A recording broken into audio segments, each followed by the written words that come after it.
When we first learn about Qigong, we tend to focus on the technique and the form.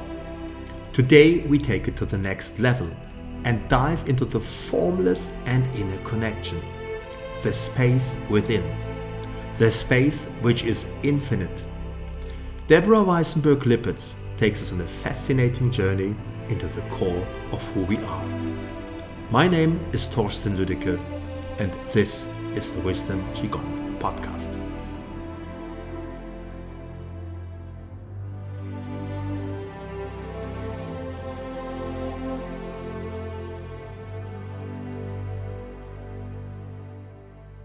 So welcome, Deborah.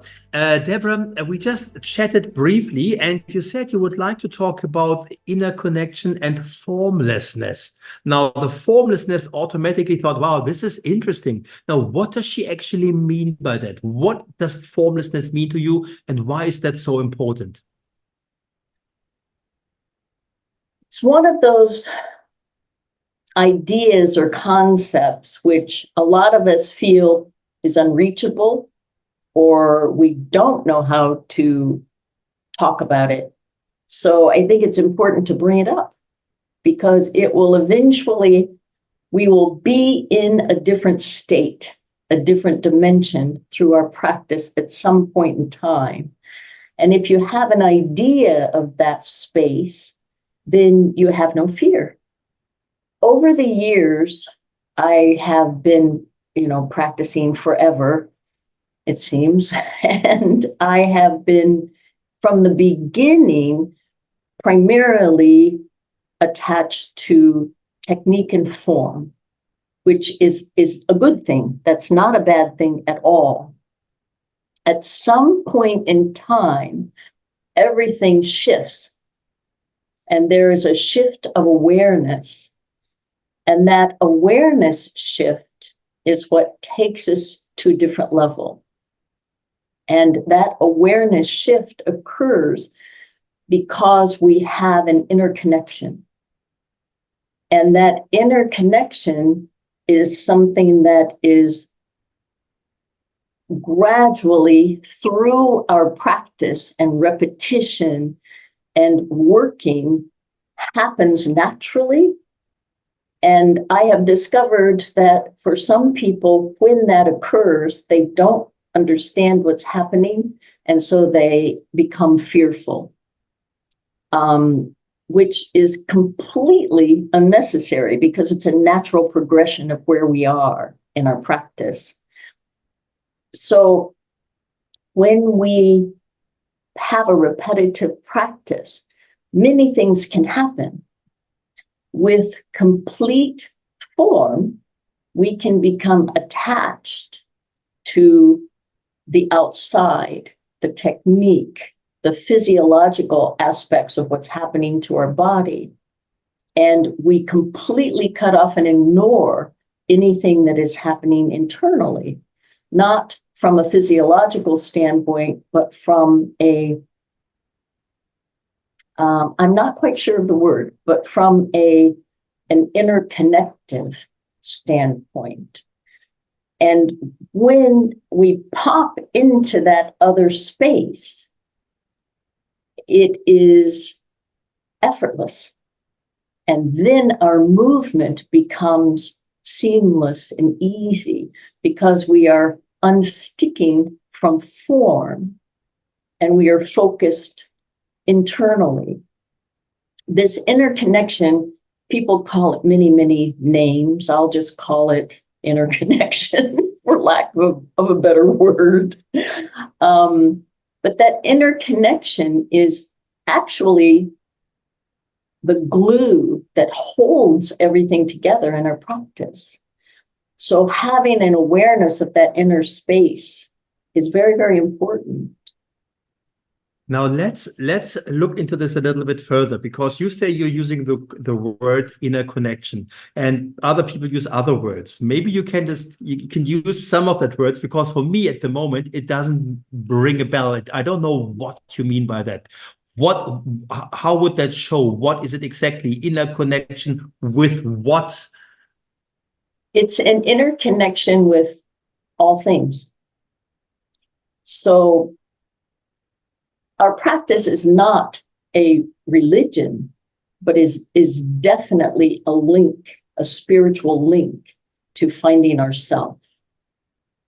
And so it's really this interconnection is opening up your heart so that you can meet for the first time your true self.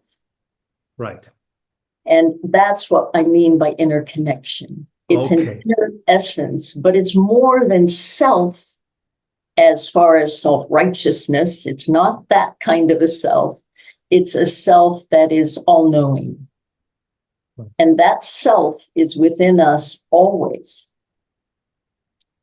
Through our practice, we have access to that higher information, that higher essence, our true self. And all of the years that I've been practicing, and I can only share from my own experience, for a very, very long time, I thought I was merging with my true self because I would have a wonderful experience and didn't know quite how to describe it. I have since realized that we can merge with our true self and have no awareness that that's what's happening. So by understanding that there is this space within us that is infinite, the entire universe is there. We don't have to try to go inside. We don't have to try to do anything. It already exists within us. Right. And all we have to do is become aware of it. And through our practice, we become aware of this space. And then exploring this space, we have the potential and opportunity to meet our true self. The first time this occurred with me, I felt like I was shaking hands with myself for the first time. And I was shocked after how many years of practice. And I finally had a glimpse of what it's like to really have this connection. Now, the challenge we have as students of this practice is staying with that connection and staying in that space. So there are three basic conditions of our practice. And the first one is trust. So when you think of trust, what is it you're trusting? Ultimately, what we are learning is to trust ourselves, our true self. And the second basic requirement or condition of our practice is to have this hurried wish. And that is like a nudge from the inside, not from the outside, but from the inside. It does not come from logic or ego. It's something inside of you that you have to practice. You have to do this. You have no choice. And as a result, we begin to create trust and confidence. But it can only be followed by the third condition, which is action. So if we just hang out in that space and say, oh, this is so lovely, I never want to do anything. Well, you're completely separating yourself from everything. So nothing happens because we are in a physical body. So by understanding and shifting our awareness to our inner self or true self or essence, which is merged with everything, when we can shift that awareness, then all of our physical activities, our entire daily life becomes our practice. Then we are no longer doing a practice in our daily life and then going back to our common daily life. But we are actually, our practice mind never leaves, and our entire daily life is our practice. So we're shrinking that separation between body and mind. My name is Leila Cupido, and I'm the project manager of the Students Hub.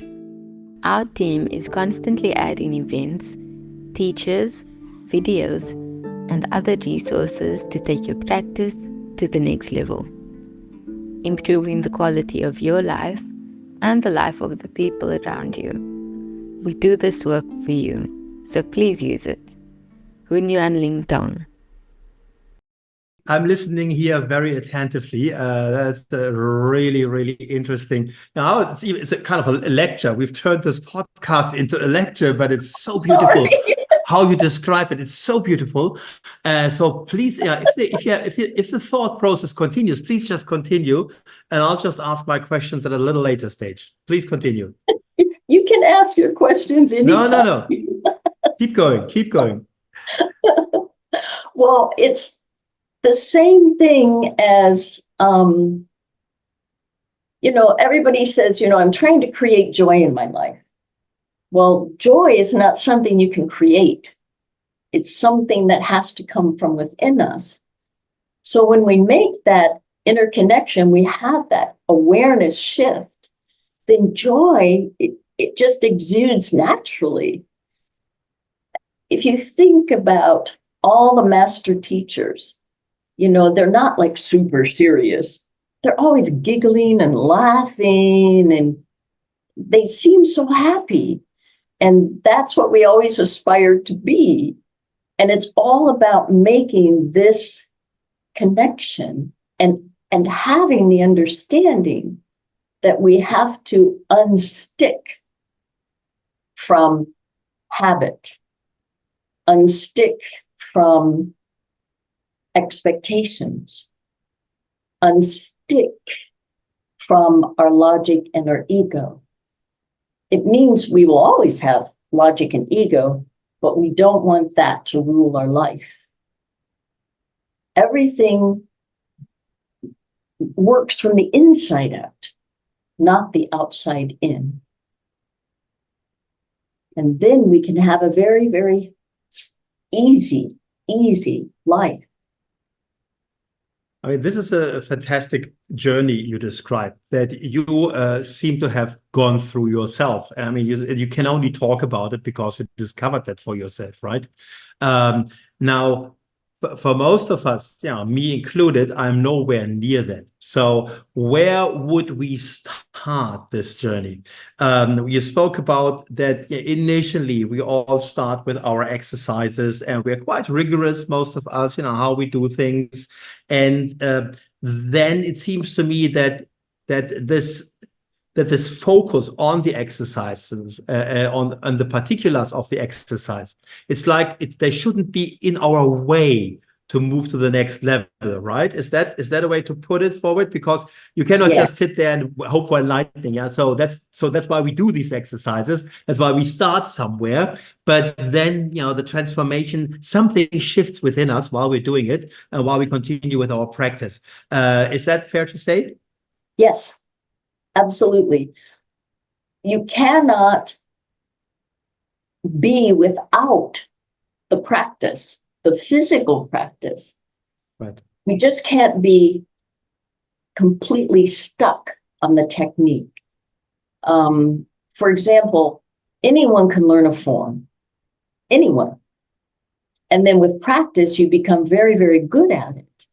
What I realized that for many, many years, I really was good at my practice. I mean, I did everything I was supposed to do. The form looked really nice. The technique, the finger movements, everything was perfect.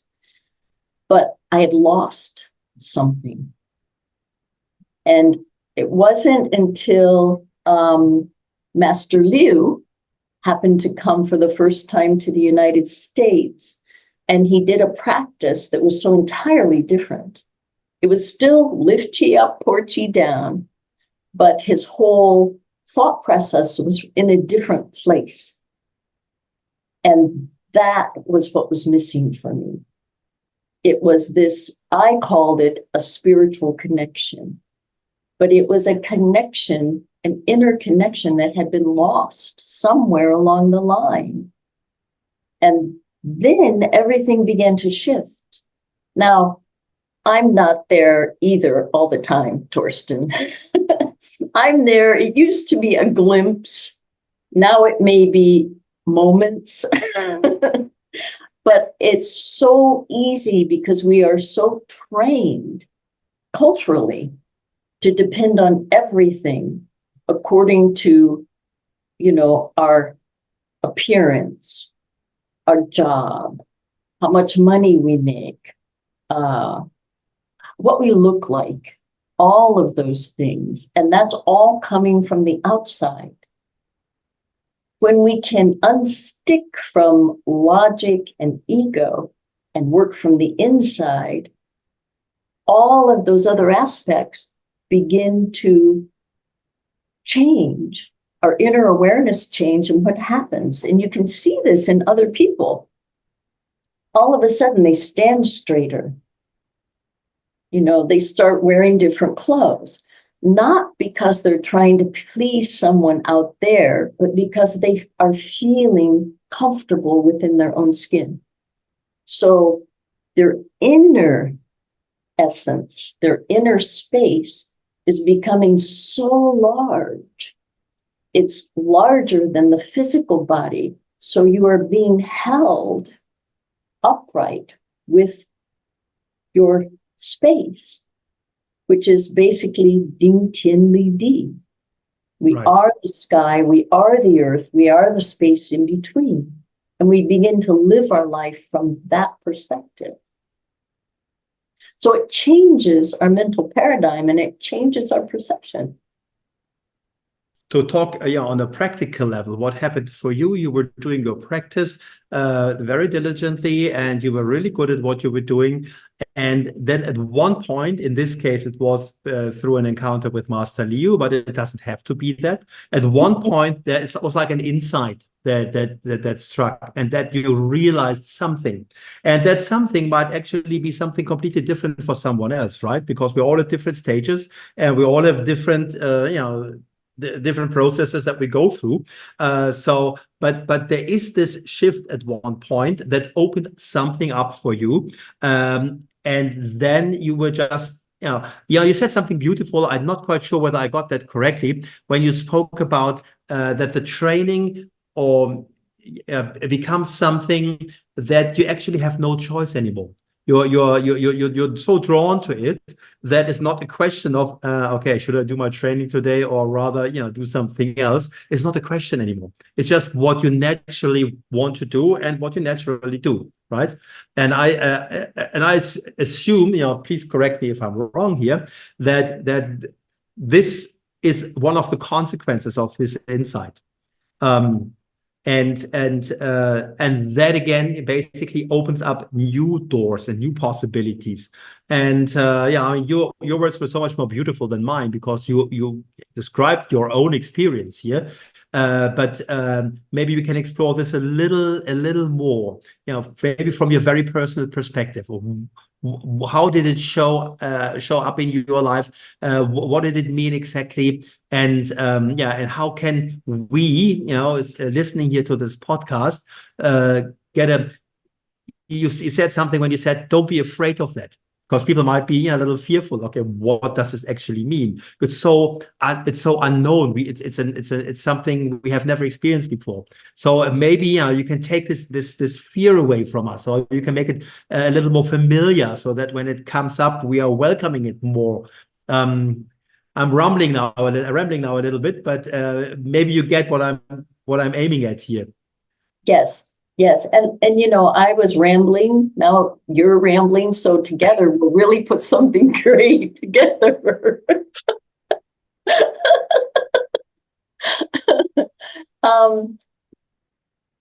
In the beginning, for me, it was always this combination of inside and outside merging, like going out to nature and pulling nature in. And that was more important to me than the technique. At some point in time, when my original teacher left, my original teacher was Luke Chan, and he was always so joyful, and everything was okay, regardless of what it looked like or what was happening. And as a result, we could do much more than we thought we were capable of. Some point in time when he moved away, I worked with another teacher for a while who was very good as well. And then I was on my own. And on my own, somewhere, it became, during this transitional period, there was a point in time where wall squats were very important. And we were all doing wall squats. And then someone said, well, how many wall squats are you doing a day? And someone said, I'm doing, 100. And someone said, well, heck, I'm doing 200. And then someone else would say, I'm doing 600 a day. So something shifted. And all of us, it wasn't just me, our awareness shifted to the outside. So it became ego and logic, and we were competing with one another. And that did not work for me. Right. I ended up so outside that I blew both of my knees, and I had to spend a great deal of time healing my knees before I could even, for years before I could even do wall squats again. And I'm not saying they're bad. You just can't be in a competition. Right. This isn't an Ironman contest. And somehow it became that. Mm. And during that time, my heart, or my inner connection, my true self, disappeared. Yeah. Everything became an exercise. And during that period of time, I became ill. And that was my first confrontation with a disharmony that, was frightening for me. So I couldn't change. I didn't know how. And I thought, well, I just quit. I'm just stopping. I'm never going to practice again. This isn't working anymore. I used to really enjoy it and felt this connection. And it was sort of like my own way of being in the world. And I didn't have that. I lost it. And started dealing with all the physiological things with disharmony. And over time, I realized I didn't really quit. I kept practicing. And I thought, why am I practicing? Why am I doing the same thing over and over? It means nothing to me. And then eventually, I met a teacher that shifted that awareness for me. And that's what changed everything. So looking back, reflection's always good, right?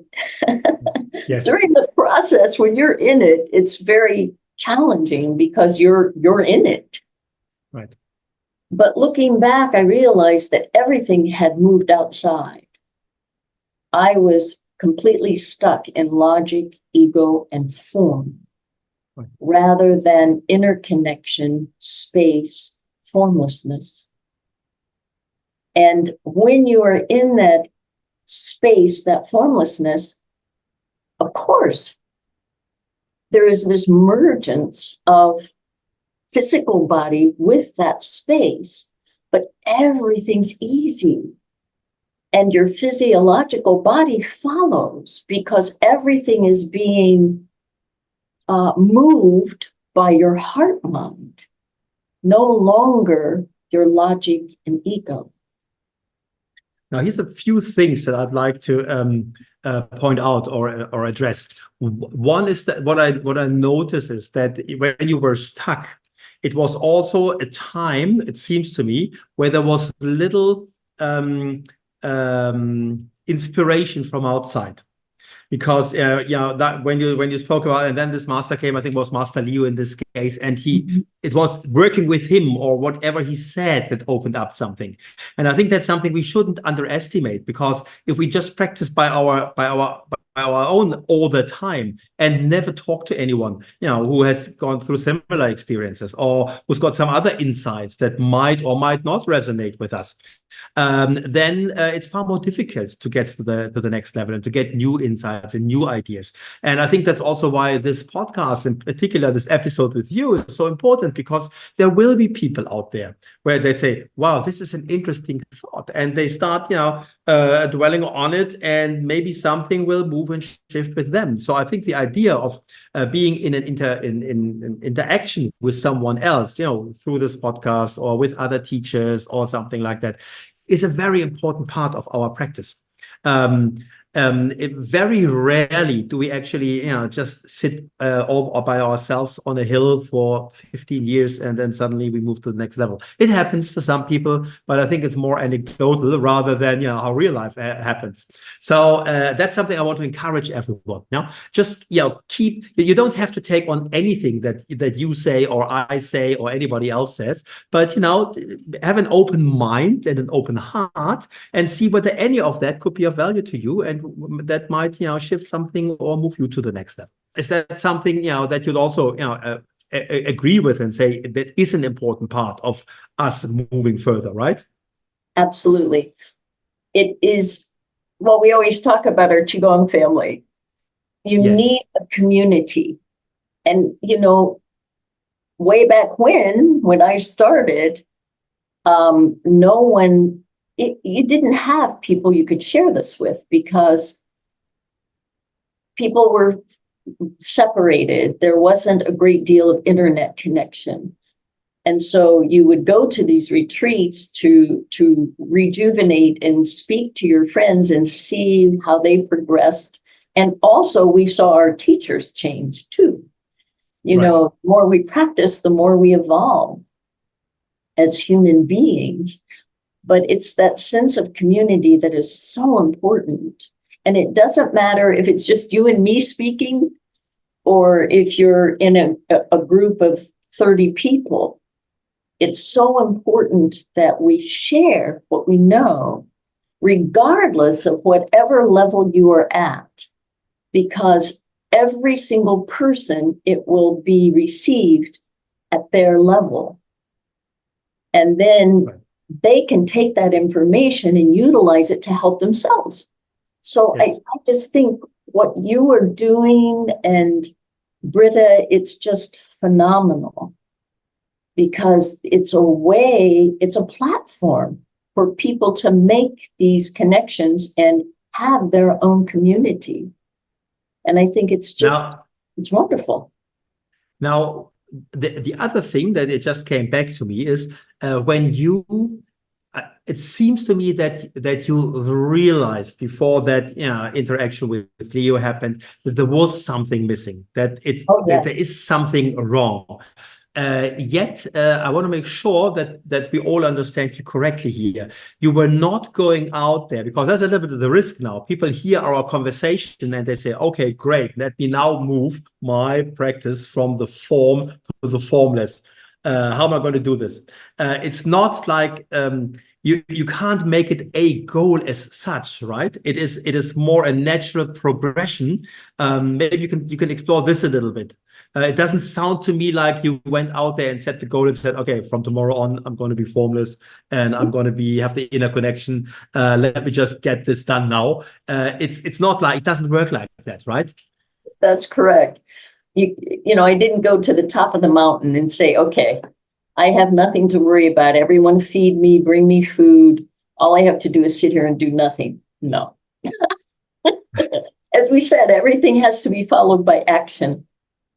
So no, it's a natural progression. And I think it's important to talk about it because we are so attached to everything outside of us. And there's nothing wrong with that, but in the same breath, that is most of us. We're either all form or we're sitting in our room just meditating. Well, there has to be a balance between the two. And what our Qigong practice offers us is that balance. Right. We're merging the two together, and it's a natural progression. Just be aware of where you are in that space. So ways to help you with that is to, think, how do I see my practice? What do I think of my practice? Are you thinking every day, oh, geez, I have to get up and practice because if I skip a day, I'm in big trouble? That's not helping you. Hmm. So if you're feeling like that, it just means you have to change the way you do your practice. Right. You either do a different technique, a different practice, or you change something about it so that it becomes new and fresh to you. We don't want to become habitual either, because then we're only connected with form, and formless falls by the wayside. So that balance is always tilted. And I think through our practice, we are doing this all the time. Hmm. And then we come to a place where like, there, now. And then boom, it changes again because we're changing and we evolve through different levels or different dimensions. And that's all natural. And I don't want anyone to feel that if just say, for example, you've been doing lift chi up, toward chi down for 5 years or 10 years, and that's your major practice, and your health hasn't changed. Well, then it's time to switch up your practice. It's time to look at it and see, what does my practice really mean to me? Am I connected? Am I not connected? What's going on? And reach out for a teacher. Look at the student hub. Watch someone else doing something different and think, oh, maybe I should switch it up a bit. And then all of a sudden it becomes very fresh. You go back to your practice and you're in a different space. You go back to your original practice, whatever that is, and you're in a different space, and there is a different awareness. And that all happens naturally. So I just think we need to be aware of ourselves and not get too caught up in, we're not trying to earn black belts. We're not moving up a ladder. This is all for us. And Dr. Pong has given us all these tools, and we can pick and choose what works for us and keep changing and evolving. And that's how we progress. Now, I'd like to go back a little bit here, Deborah, because in the first third of our conversation, you spoke about 3 factors, and they sounded really important to me. And we kind of skipped over it because we just continued, talking about all these other amazing things. But I'd like to explore them a little bit further so that our audience knows what they mean to you exactly. The first one was the trust. You spoke about trust your true self.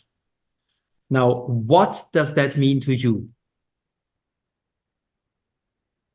Do not put your trust in something outside of yourself. If we do outside of ourselves, then we are connecting with form, ego, and logic. When we begin to trust, now in the beginning, we don't have a lot of confidence in ourselves. So how do we create trust within ourselves? It's through our practice. Right. So if you continue to practice, then you gain more confidence, And then you begin to open up your heart and begin to trust yourself. Now, I think this is a very important point, because if we take this further, when you say don't trust, don't trust your true self and don't put your trust into things outside yourself.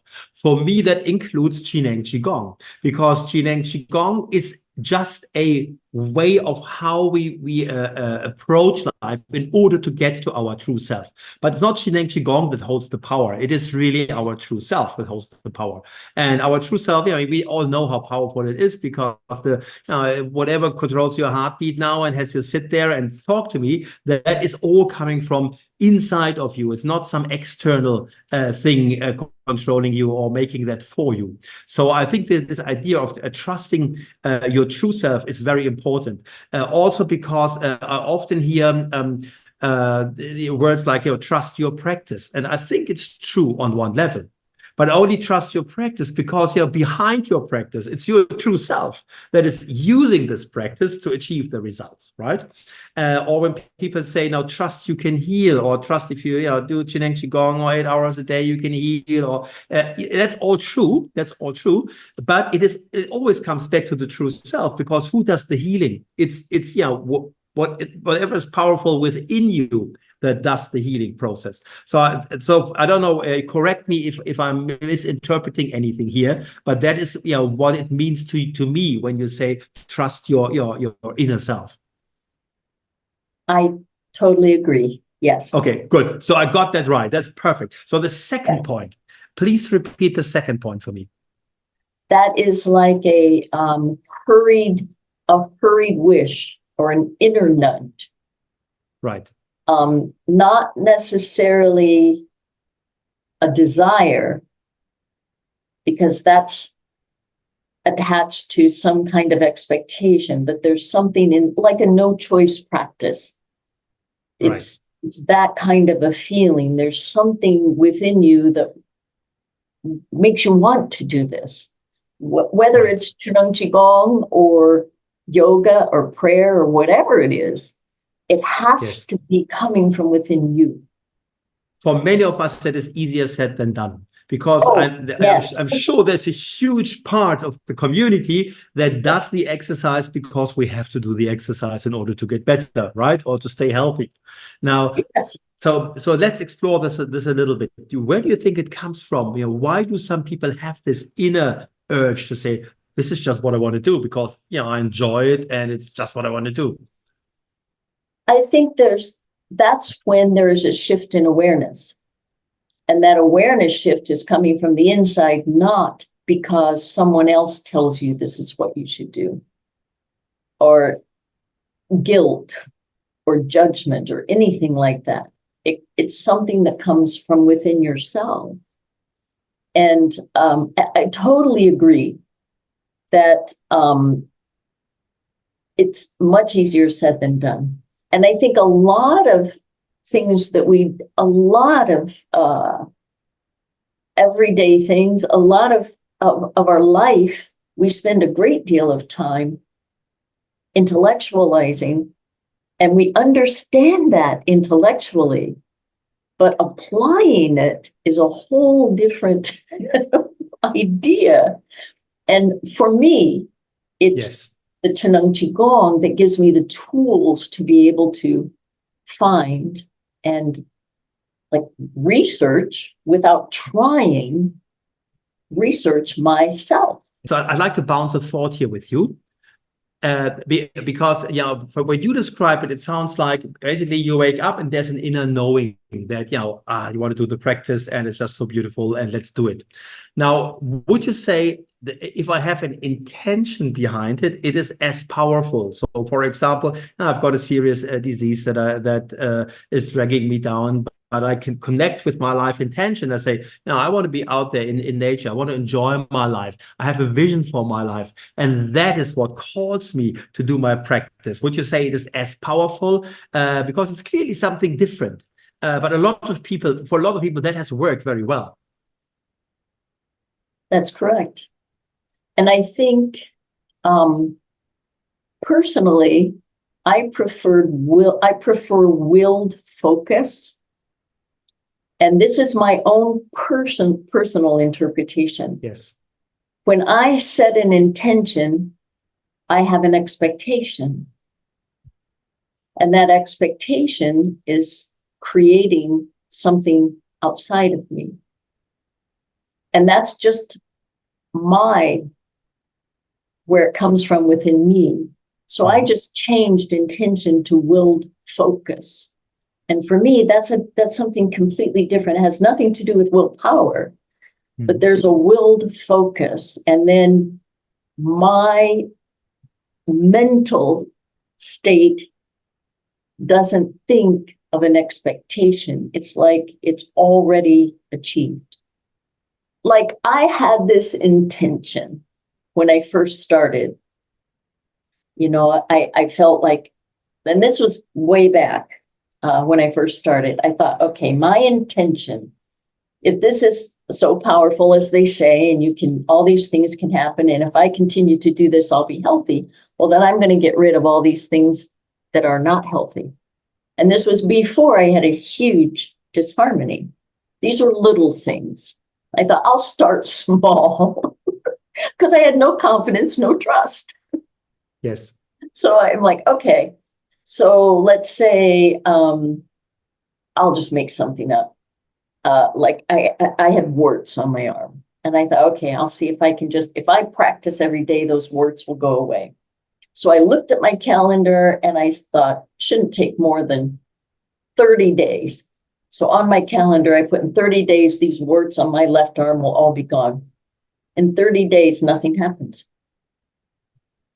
And I said, well, maybe I just need more time. I'll give myself 3 months. In 3 months, nothing happened. And I realized a couple of things. First of all, I had put down when I thought it should resolve itself. So I had my intention became an expectation. Right. That expectation was supposed to happen on this particular day. So each time it did not happen, I lost trust. I lost confidence. So I thought, well, that didn't work. So I threw it out the window and I thought, I'm just going to have a willed focus. And I thought, well, what am I focusing on? And I thought, my practice. I'll just focus on my practice.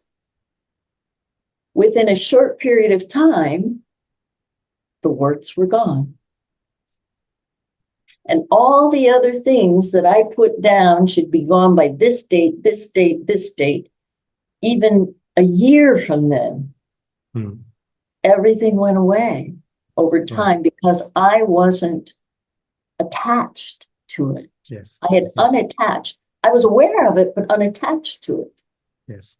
And I think that's very important. So, and I know intention is important. I just think we should be careful that we're not having an intention with an attachment. Right. Because the moment we add the attachment, the ego automatically comes into play. And the moment the ego comes into play, there's no way you can be connected to your true self because everything is going to be distorted. That for me is the logic behind why we have to be very careful what we do there and not be outcome dependent. And we know from a lot of teachers, no matter what the results, they will always be happy. But it doesn't mean that they go through life without intention, without wanting to create something beautiful, but they're not invested in the actual outcome. That's right. Correct. It's more the way of being rather than looking at a particular result. All right. Yes, it's a way of life. Yes. It's our life. Now, the third point, Deborah, you spoke about action. Now, can you explore that a little bit with us, please? Well, if we, sit around, even Dr. Pong mentioned something to this effect. We can sit around and wait for someone to take care of us. But if we do not participate, if we do not take action, how can we expect someone else to do all that for us? Right. So that's where the action comes in. And for us as Qigong practitioners, it's through our practice. I would even take this a step further because, I've seen Qigong practitioners which are very sincere and practice a lot, but they get their meals 3 times a day from McDonald's. So, I would say, it's all great that you practice, but really, please don't forget that there's other ways to support your life and your health and well-being also. So make it a little easier for your true self to transform into this healthy being by getting some proper nutrition into your body. I'm exaggerating now, but I think this is all important to take. For me, this is part of the action. Yes, I Yes. agree. I agree. Yes. I also believe if you really are working from the inside out, there's a natural progression. Right. Where everything begins to change. I mean, believe me, like I loved M&Ms, okay? M&Ms are just these, they're just chocolate, no good, nothing. But at some point in time, I couldn't eat I like the plain M&Ms, not the peanut, the plain. At some point in time, I couldn't eat them anymore.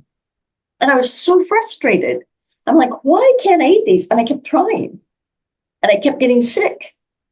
And then finally, and this is how everything is in our practice, we have to beat it to a pulp before we finally go, oh, I've had an awareness shift. Now I understand.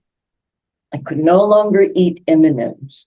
And then I think and then that's different that's a ridiculous thing, but everything began to change. When you become aware of it, then you don't fight it. And rather than spend weeks or months trying to repeat the same thing over and over without success, you say, okay, I can no longer do this. I can no longer eat that food. And you accept it. So with trust, we build confidence, and that's how we gain trust. But we also have to appreciate acceptance and be aware why we shouldn't have to fight nonstop to accomplish something.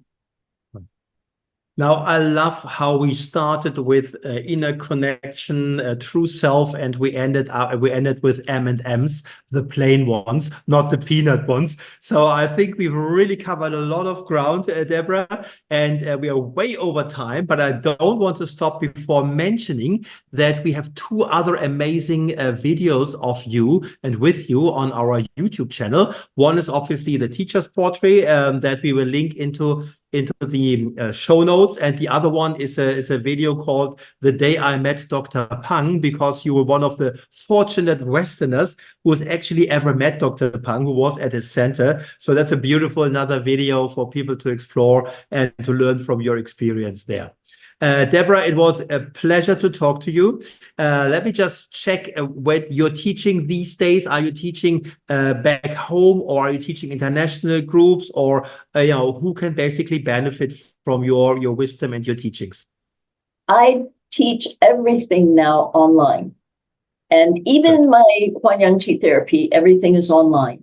So I work with people all over the world, according to whether their time zone fits with mine. Right. Perfect. So we put your website, of course, also, and you just said it yourself, you're not just a Chineng Qigong teacher, you're also a Huanyang Qi therapist. So I think you've got the best skill sets possible to support people on their journey and with their health and well-being. So thank you very much, Deborah. It was so nice to talk to you this evening here for me on Cyprus, and I know it's the morning for you. It would be lovely to reconnect, sometimes later this year, and maybe record another episode if people are interested in that. Thank you so much for thinking of me. It's been a pleasure speaking with you. It's just been wonderful. Thank you. We trust you enjoyed this conversation, and we invite you to subscribe to our podcast so we can stay in touch and notify you of future episodes. We will end today's episode with the 8 verses meditation performed by Jin and Qigong teacher Katrin Hendricks. Enjoy. Ding tian ni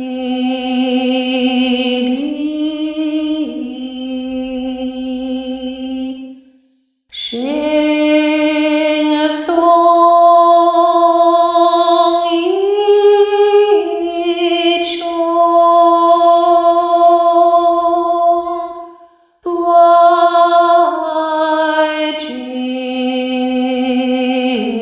ne jin shing chong ma gong yin yang bu qi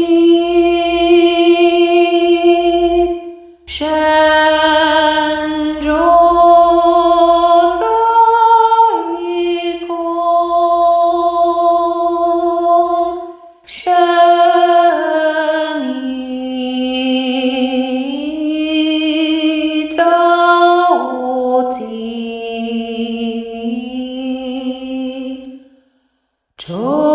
zhou shan rong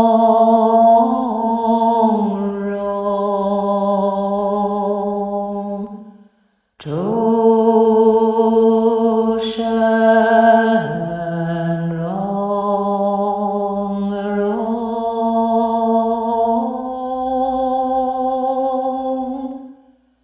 zhou shan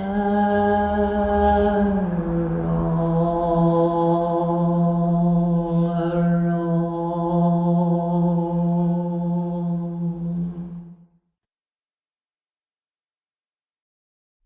To get your free ebook on the 8 verses meditation, please check the show notes below.